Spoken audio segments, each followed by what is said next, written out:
Have you ever met someone who can walk into a room and instantly shift the energy without saying a single word? They don't shout, they don't explain, they don't beg, they just withdraw. And suddenly everything changes. People start getting uncomfortable. They second guess themselves. Some get curious, others chase, but everyone feels it. That subtle shift, that loss of control. Now imagine what would happen if you started doing the same. If, instead of reacting to everything, you chose silence. If, instead of lashing out, you simply took a step back. What do you think would happen? That's the moment things start to shift, not just around you, but within you. You see, the moment you stop being emotionally, physically, and mentally available 24/7, the world around you gets thrown off balance. People aren't used to that. They're used to controlling you through your patterns, your quick reactions, your eagerness to explain, your predictability. But when you step out of that dance, when you pull back, that's when everything changes. Suddenly, the game they've been playing doesn't work anymore. The mask they thought was you falls off. Carl Jung once said, "Everything that irritates us about others can lead us to an understanding of ourselves." Let that sink in, because when you start becoming less accessible, pay attention to who gets rattled, who gets annoyed, who tries to provoke you just to get a reaction out of you. That tells you a lot, not just about them, but about how you've been unknowingly giving your power away. We give pieces of ourselves constantly. We say yes when we want to say no. We respond quickly to every message. We force smiles, show up when we're exhausted, explain ourselves when we owe no one anything. And for what? To avoid conflict? To keep people close? The truth is, with every forced yes, with every automatic reply, you're draining your energy. And what's left at the end of the day? Frustration, burnout, that strange, hollow feeling you can't quite explain. You're tired, but it's not just physical, it's emotional, it's energetic. And here's the reason why. You're too available for people who don't even deserve a second of your silence. Now, don't get me wrong. This isn't about becoming cold or indifferent. It's not about turning your back on the world. This is about choosing you. It's about understanding something Carl Jung called individuation, the journey of becoming whole, authentic, fully yourself. And a big part of that journey begins the moment you realize that silence, when chosen with awareness, is more powerful than 1,000 words. See, retreating isn't always weakness. Sometimes it's a conscious act of power. So let me ask you something. How long are you going to keep letting other people control your emotions? How long will you keep dancing to the rhythm of their triggers? At what point do you finally say, enough? Because here's the truth. We've been conditioned since childhood to believe our worth lies in being available. Be helpful, be nice, say yes, respond quickly. Don't disappoint. But let me tell you something no one told you clearly enough before. Being constantly available is not a virtue. It's a trap. It turns you into something predictable, reliable to the point of being used. And everything that's predictable eventually becomes a tool. People stop seeing you. They only see what you provide. Validation, attention, comfort, distraction. They press your emotional buttons when they need you, and as soon as they're satisfied, they tuck you back on the shelf until the next time. And the saddest part? You think that being available for everyone will make someone show up fully for you. That if you're present enough, kind enough, dependable enough, someone will finally love you the way you need. But that's not how it works. Carl Jung had a word for this: the persona. The social mask we wear so others will accept us. And that mask, that's what's making you so available. You say you're fine when you're drowning inside. You answer texts even when you're mentally exhausted. You explain yourself, justify yourself over and over again, as if the world is owed a version of you that's polished, present, and perfectly put together. But what you're really doing is abandoning yourself, little by little, piece by piece. That's the cost of always being available. It's not kindness, it's self-neglect, and it stems from this deep fear of being rejected, of being unloved, of losing people who were never really there for you to begin with. But here's what happens when you start pulling back. When you start reclaiming your energy, people don't like it. Not because you're doing something wrong, but because you're no longer useful to them. You've stopped being the emotional vending machine, and that threatens their comfort. Suddenly, they say you've changed, that you're distant, cold, not the same. But really, you're just no longer playing the role they wrote for you. And here's the cruel irony of it all. The more available you are, the less value people place on you. Because what's too abundant becomes disposable. What's always there becomes invisible.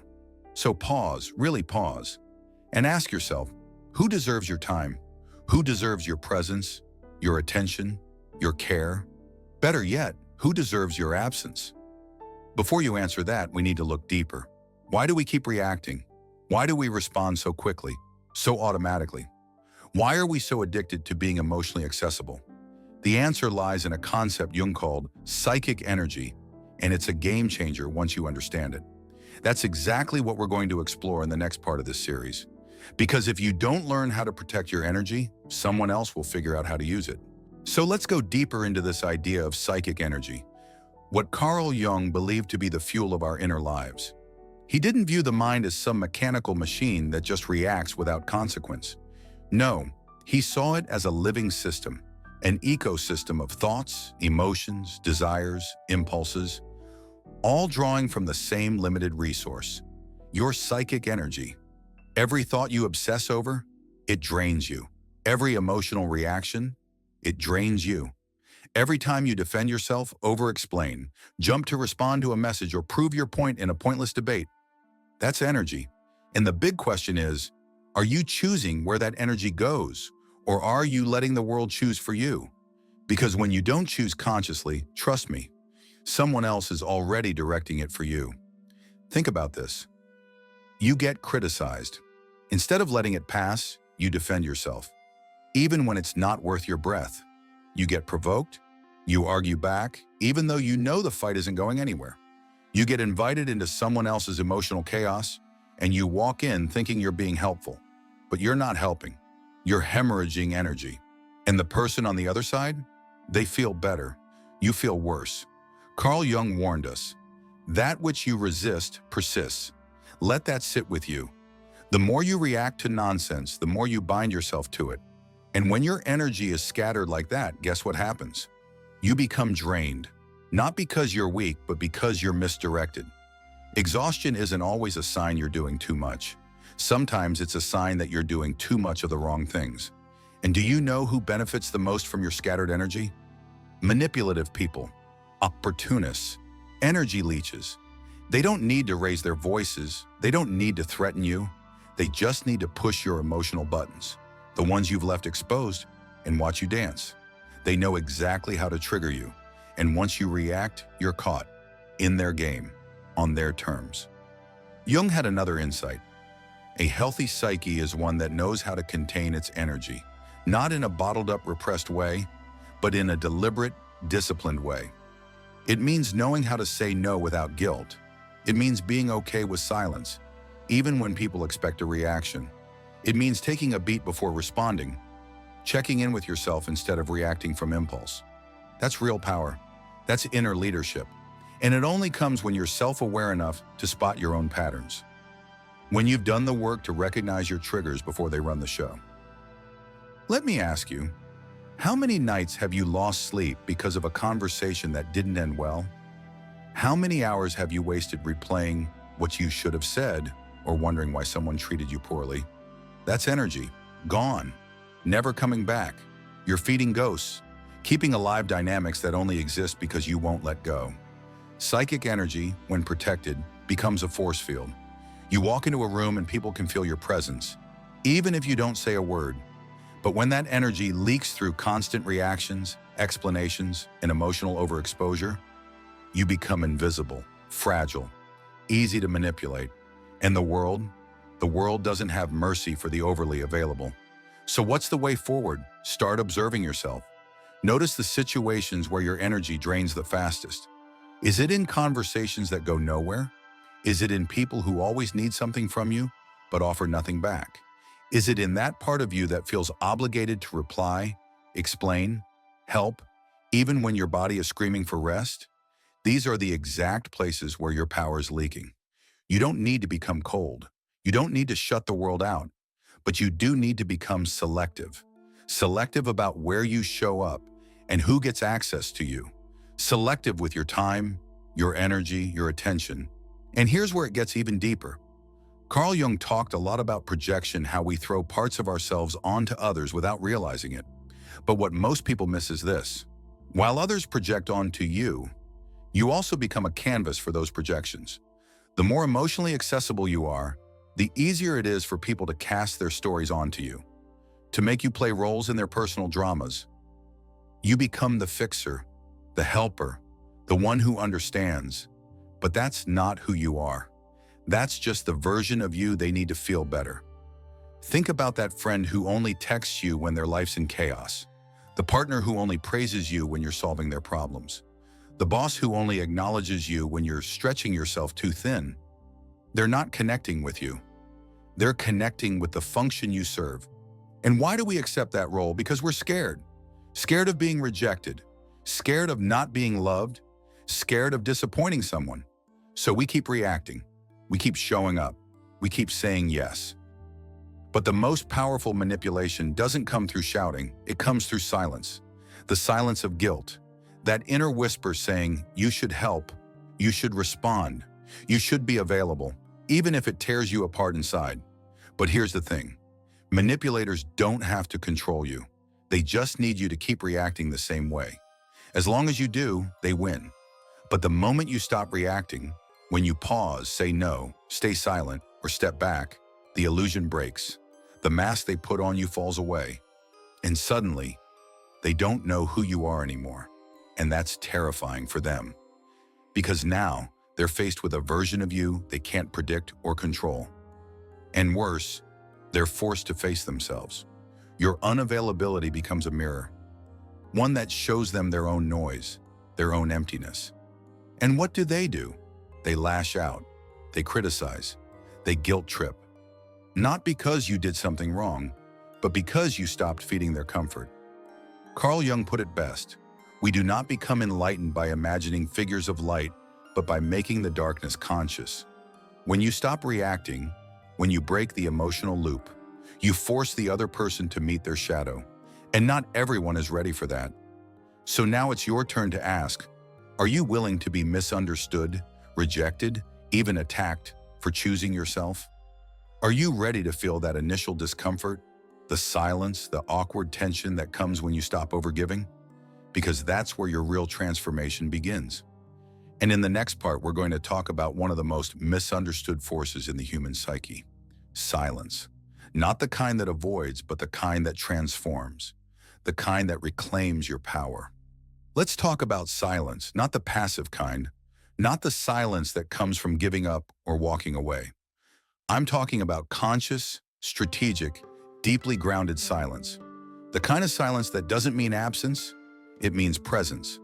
In today's world, we're conditioned to be noisy, to answer fast, to post, to reply, to comment, to argue, to be heard at all costs. But silence, real silence, that's terrifying to most people, because silence is unpredictable. It disrupts the script, and it reveals more than words ever could. Carl Jung didn't see silence as emptiness. He saw it as a space where inner transformation happens, where real awareness is born, where you stop reacting and start observing. And when you observe, you begin to see the patterns. You notice the emotional traps you used to fall into on autopilot. You notice how people bait you, how they push just the right button to get you to react, to get you to serve the role they need you to play. You begin to realize that most of your emotional exhaustion didn't come from doing too much, but from reacting too much. And once you see that, silence becomes a weapon, a powerful, invisible weapon, not to hurt anyone, but to reclaim your power. Have you ever noticed how uncomfortable some people get when you don't explain yourself? When you don't answer the message? When you just disappear for a bit? They panic. They get angry. Not because they miss you, but because your silence takes away their control. While you keep talking, they're in the game. But the moment you go quiet, the rules change. And that's where your leverage begins. Because real silence isn't passive, it's a decision, a choice to not pour your energy into battles that drain you, to not explain yourself to people who only hear what they want, to not try to win arguments that don't matter. This is what individuation, Jung's word for becoming your true self, really demands. Distance, time alone, a willingness to not be understood, at least for a while. And yes, there's a cost. People who were close to you for the wrong reasons will fall away. People who needed you to be predictable, always available, always saying yes, they'll pull back or lash out. They'll call you cold, arrogant, selfish. But none of that is about you. It's about the fact that your silence reveals who they really were. And let's be honest, some people weren't in your life because of who you are. They were there for what you gave them. And when you stop giving, they vanish. Let them. Because here's a truth most people never hear.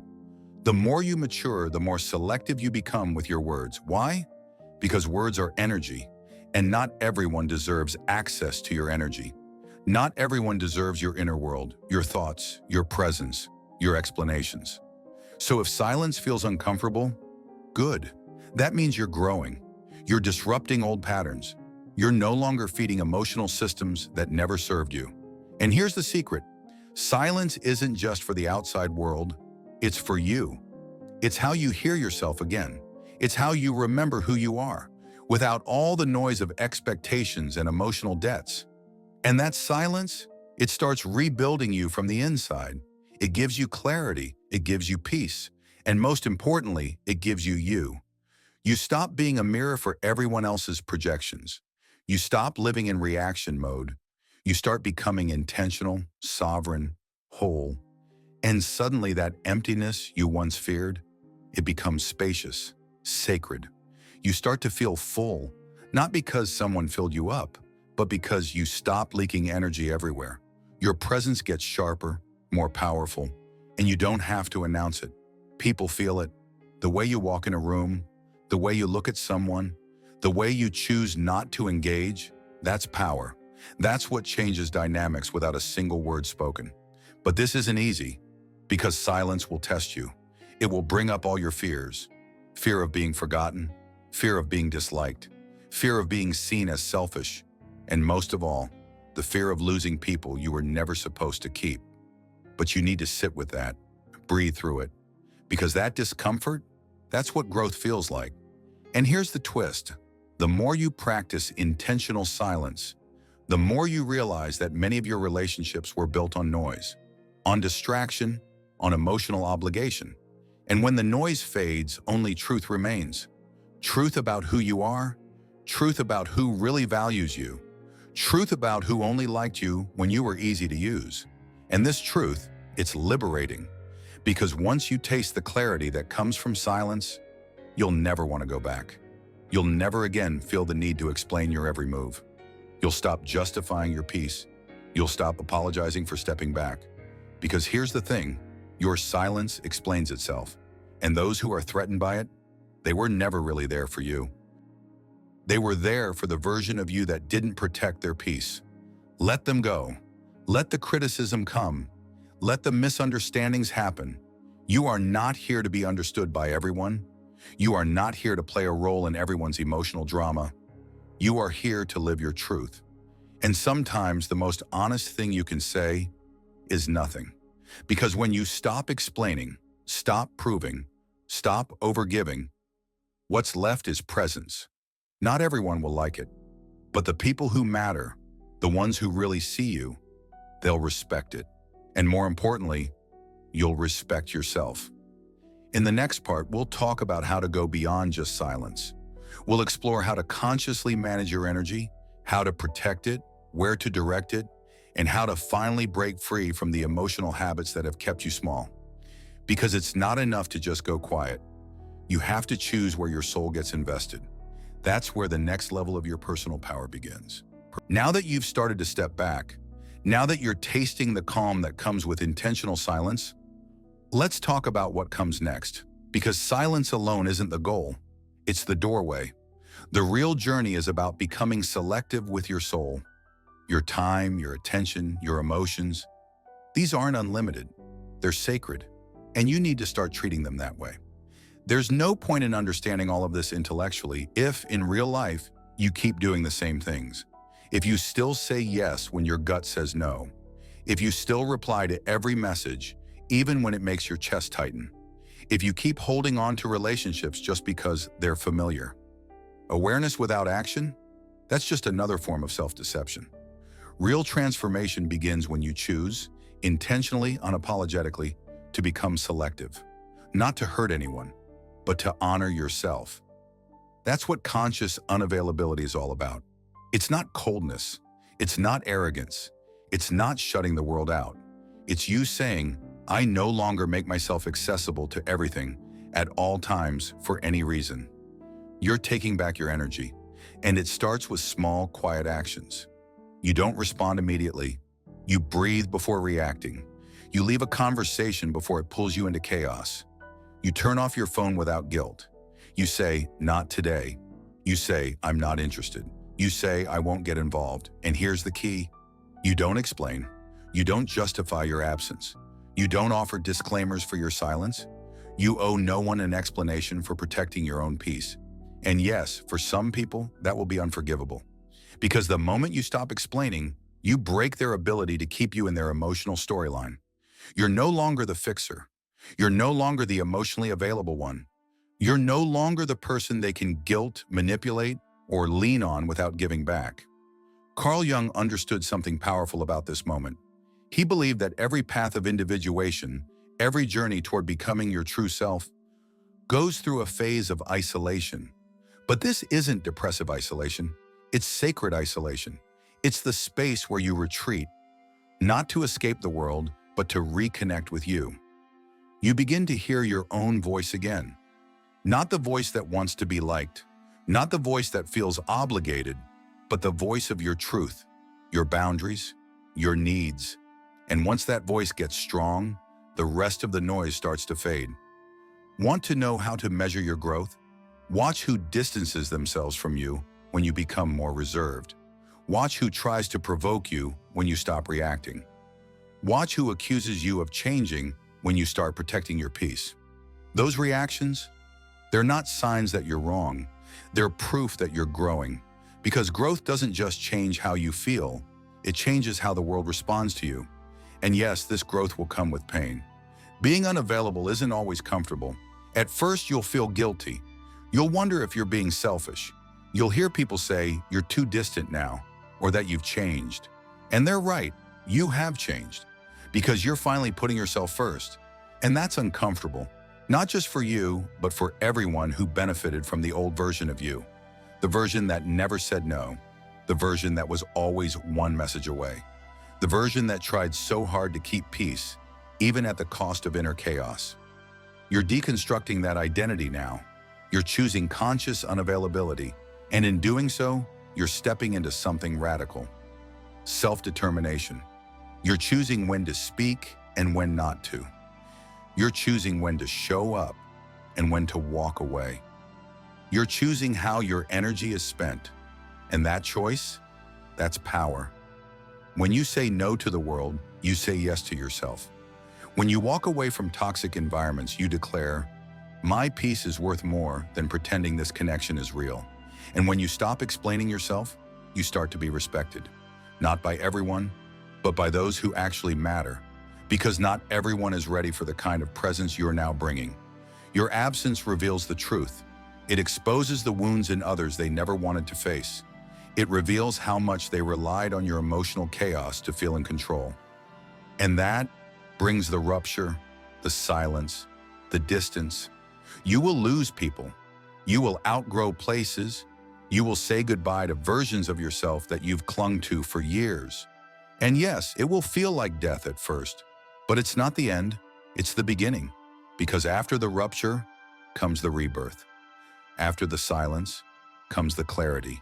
After the loneliness comes the power.